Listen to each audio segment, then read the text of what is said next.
Hello बच्चों, मैं आरती sir आपका स्वागत करती हूँ आपके चैनल पे जिसका नाम है लॉजिक्स ऑफ फिजिक्स। ठीक है, तो आज हम लोग पढ़ने वाले हैं रिफ्लेक्शन ऑफ लाइट। लाइट के बारे में बहुत सारी बातें करने के बाद अब टाइम आ गया है कि हम लोग बात करें उसके फिनोमिनास के बारे में। सबसे पहला फिनोमिना है उसका रिफ्लेक्शन ऑफ लाइट। ठीक है, अब रिफ्लेक्शन ऑफ लाइट एक्चुअली में होता क्या है, एक बात बताओ। रिफ्लेक्शन ऑफ लाइट हमारी लाइफ में इतना ज्यादा इंपॉर्टेंट है। मैं विजिबिलिटी के बारे में आपसे बात कर चुकी हूँ, जिसमें मैंने बताया था कि किस तरीके से ये लाइट रे किसी भी ऑब्जेक्ट से टकरा के हमारी आंखों में एंटर होती है तो हमें चीजें विजिबल होती है। तो रिफ्लेक्शन ऑफ लाइट तो भैया बहुत इंपॉर्टेंट है, वो तो हम लोग बहुत अच्छे से पढ़ेंगे। अब रिफ्लेक्शन ऑफ लाइट पे पढ़ने में मजा बहुत आने वाला है। क्यों? क्योंकि इसके लिए मैं एक बहुत फनी सा एग्जाम्पल बताने वाली हूँ। वो फनी एग्जाम्पल क्या है? अच्छा, क्रिकेट तो आप सबने खेला होगा आपके बचपन में। सॉरी, आपका बचपन चल रहा है, मतलब आप खेलते होंगे। ठीक है, मैंने अपने बचपन में खेला था। तो होता क्या था कि मुझे उतना अच्छा क्रिकेट खेलना आता नहीं था। जनरली आता नहीं है लड़कियों को, सॉरी माफ कर देना, लड़कियों बुरा नहीं मानना मेरी बातों का। मतलब जो होता है कि नहीं 100% में से 20 या 30% गर्ल्स खेलती है। आजकल के बच्चे तो खैर आ ही रहे, इंटरेस्ट ले ही रहे। तो हुआ क्या था एक्चुअली, मैं हमेशा जब बैट पकड़ती थी तो ऐसे अपने आप को मान के चलती थी कि मैं हूँ सचिन तेंदुलकर। जैसे ही वो बॉल मेरे बैट को हिट करेगी, मेरे को मार रहा है छक्का। होता नहीं था ऐसे। मैं मारी हूँ यहाँ, बॉल निकल रही है इधर से। अब ऐसा क्यों हुआ? और वो यहाँ से इधर कैसे निकल गई? बचपन में तो हम लोगों ने ऐसा सोचा नहीं होगा। हम लोग इतना दिमाग लगाते ही। अच्छा, आप भी नहीं लगाते, आप लोग तो, मैं भी नहीं लगाती थी। पर जब से मैंने रिफ्लेक्शन ऑफ लाइट पढ़ा, मैं लगाने लगी हूँ दिमाग। ऐसा क्यों? क्योंकि वो जो मीडियम है ना, वो एक्चुअली ट्रांसपेरेंट है। वो एक ट्रांसपेरेंट मीडियम है। वो जब लाइट रे आई ना, वो सेम मीडियम में क्या हो गई बेटा के थ्रू आई, और यहाँ जाके भी उसका मीडियम चेंज नहीं हुआ। तो फिर वो अपना डायरेक्शन क्यों चेंज करेगी? वो अपनी स्पीड क्यों चेंज करेगी? वो तो निकल गई सीधी। हाँ, इन केस कि अगर वो मेरे बेड से टकरा जाती, मेरे बेड पे इंसिडेंट होती, तब जाके हम लोग ये कह सकते हैं कि वो उस मीडियम के थ्रू ट्रेवल नहीं कर पाती। वहां पे मीडियम मैंने ले लिया ओपेक। बैट को ऐसे करके देखना, क्या आप आर पार देख पा रहे हो क्या?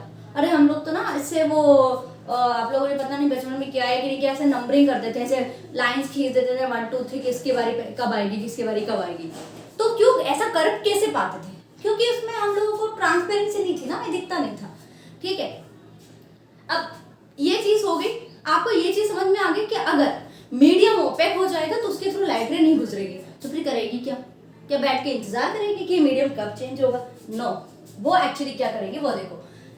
ये फिनोमेना एक और फिनोमेना में इस फिनोमेना को मैं एक और एग्जांपल के साथ समझा सकती हूँ। जैसे कि हम लोग है ना, बहुत बार फ्री टाइम में जब हमारे पास बॉल होती है, इस तरीके से बॉल पे ऐसे मारा करते हैं। जैसे हम लोग बॉल पे मारते हैं ना, तो वापस हमें मुंह पे आके लगती होगी, मतलब। तो मैं वही कहना चाह रही हूँ कि वो उस बॉल के उधर नहीं गई, क्योंकि वो मीडियम भी, वो जो बॉल है उसका मीडियम भी क्या है, ओपेक है। कंसिडर करो कि ये वो बॉल है और इस पर मैंने ये बॉल मारी इस पॉइंट पे, और ये क्या होगी, ये किसी अदर डायरेक्शन में चली जाएगी। यही होता आया है।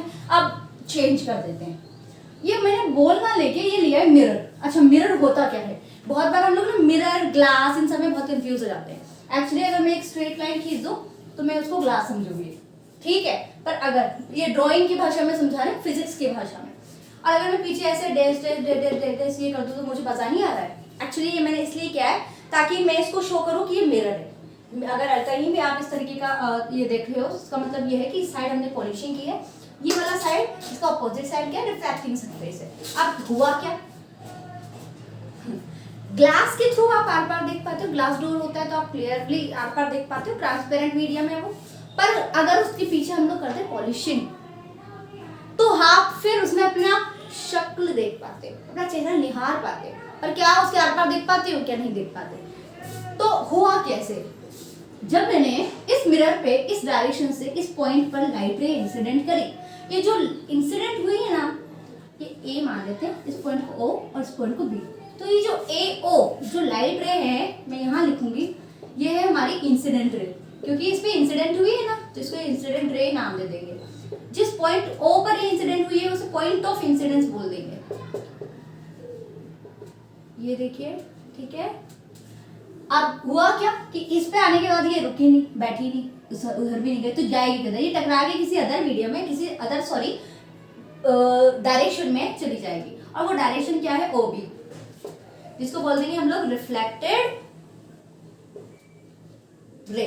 ओके, जब ये लाइट रे, अच्छा ये क्या डायग्राम अभी कंप्लीट हो गया क्या रिफ्लेक्शन ऑफ लाइट का? नो, बिना नॉर्मल की कभी कंप्लीट नहीं हो सकता, क्योंकि मैं बता ही नहीं सकती कि कितने एंगल पे मैंने इसको इंसिडेंट करवाया। तो मैं क्या करूं, इस पॉइंट ऑफ इंसिडेंस पर ये जो रिफ्लेक्टिंग सरफेस है इसके परपेंडिकुलर में एक लाइन ड्रॉ कर दूं। तो इस लाइन को हम लोग पता है क्या बोलेंगे? अच्छा, इसको हम एन से डिनोट करते हैं, ठीक है। यहाँ पे जो एनो है, इस लाइन को हम लोग बोलते हैं नॉर्मल। ये लो भाई साहब, ये नॉर्मल होगी, ठीक है।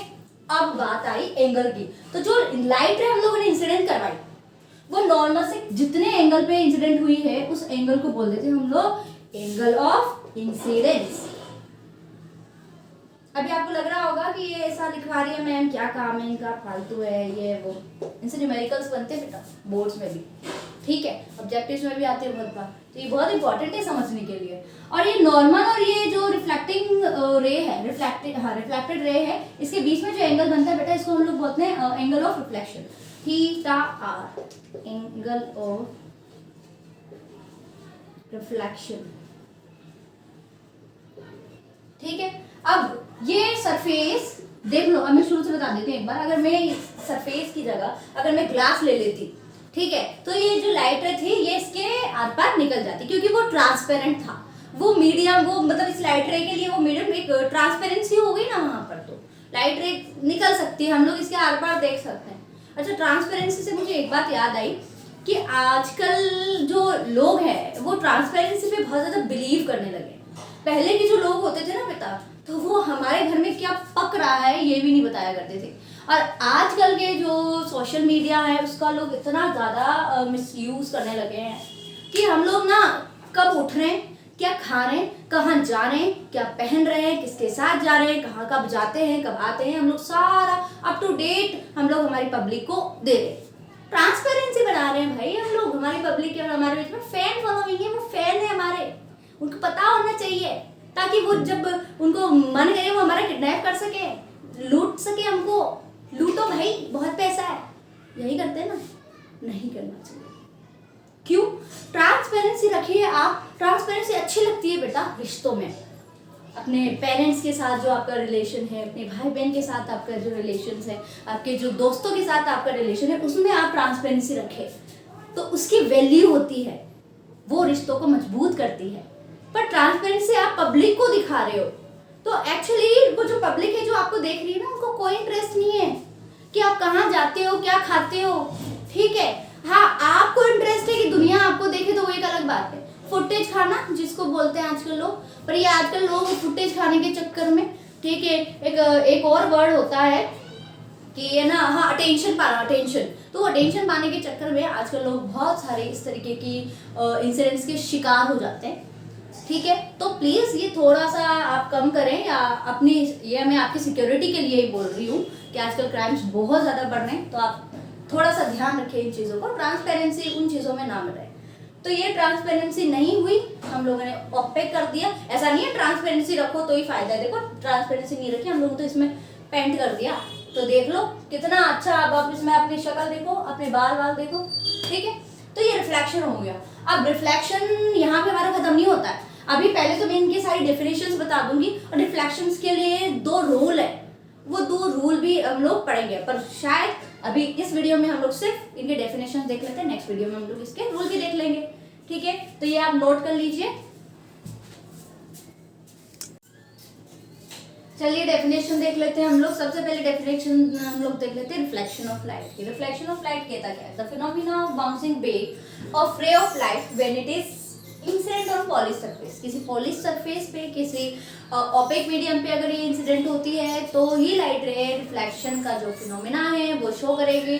इससे रिलेटेड कुछ टर्म्स हैं वो हम लोग देख लेते हैं। मिरर किसे कहते हैं? तो a smooth polished surface from which regular reflection take place, ठीक है। स्मूथ है सरफेस और पॉलिश्ड हो, ठीक है, तो ऐसे सरफेस को हम लोग मिरर कह सकते हैं, ठीक है।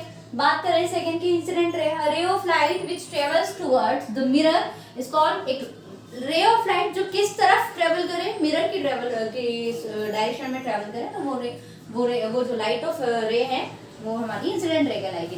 नेक्स्ट की बात करें तो एंगल ऑफ इंसिडेंट, तो वो जो एंगल जो किस किस के बीच में बने बेटा, इंसिडेंट रे और नॉर्मल के बीच में बन रहा है, उस एंगल को एंगल ऑफ इंसिडेंस बोल देते हैं। बात करें रिफ्लेक्टेड रे की, ray of light bounce back from, bounce back मतलब टकराई, ठीक है, bounce back from the surface, surface से टकराने के बाद में जो रे है उस लाइट रे को हम लोग रिफ्लेक्टेड रे बोलेंगे। कुछ डेफिनेशंस और भी हैं, हम लोग उनको देख लेते हैं, फिर इस लेक्चर को ओवर करते हैं।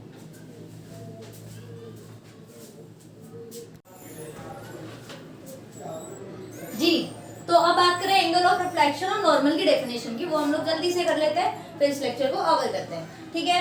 एंगल ऑफ रिफ्लेक्शन है क्या?